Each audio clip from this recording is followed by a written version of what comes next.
I had a commenter get down in my comment section a couple of days ago and asked me, had I seen what was going on with the SAVE Act? And I was like, the SAVE Act? That's old. That's from last year. Why are you talking about the SAVE Act now? I remember the SAVE Act being introduced in the House, and it was passed to the Senate, and it died in the Senate. And Joe Biden said that he wasn't going to sign it if it came to his desk.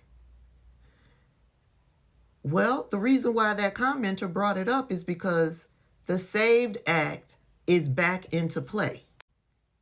And married women, it's going to affect you.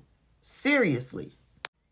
If you are a married woman and you are looking to register to vote, in order to register to vote, if this legislation gets passed, you must provide proof of citizenship.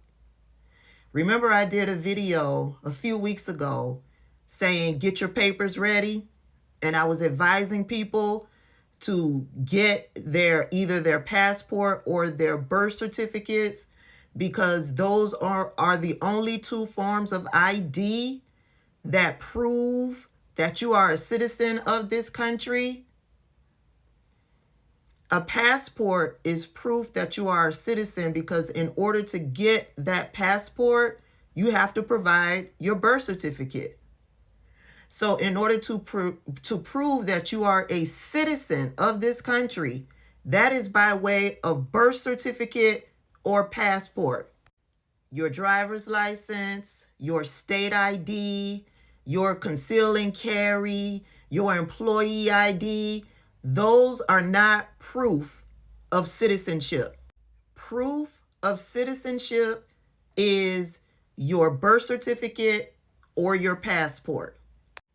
Here's the bill. You can go to congress.gov, pull up the bill, and read it in its entirety for yourself. It's not long at all. You see the date? This bill was introduced. It went through all of the rigmarole that Congress does back in May, June, July of 2024. It passed the House. See right there? And then it went on to the Senate. And in the Senate, it died. And even if it had passed the Senate, Joe Biden was going to veto it. But now the Republicans have the House, the Senate, and the presidency. And so now this legislation has been renewed, has been revived. And if it passes the House, it could pass the Senate, and then it goes to Donald Trump's desk. And you can guarantee that he will sign it. This bill was to amend the National Voter Registration Act of 1993 to require proof of United States citizenship to register an individual to vote in elections for federal office and for other purposes.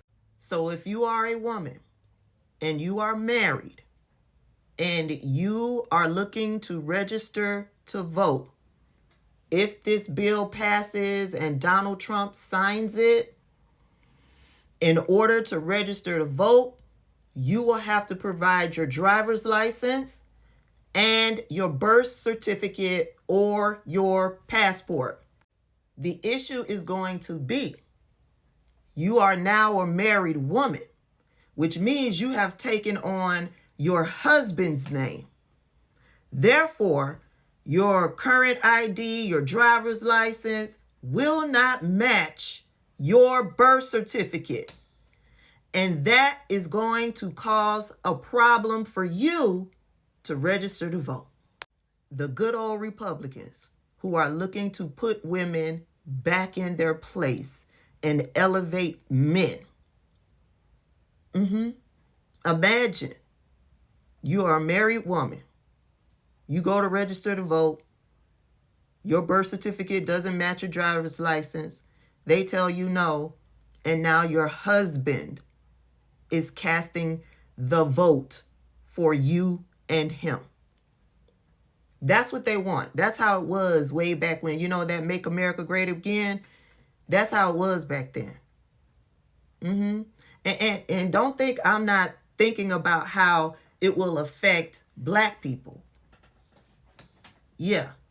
When women couldn't vote, black people couldn't vote. So if this passes, it won't be too long before they come for black people in general. Call your senators, House, Senate, make noise, let other women know, share this video. This is what they talking about when they say make America great again.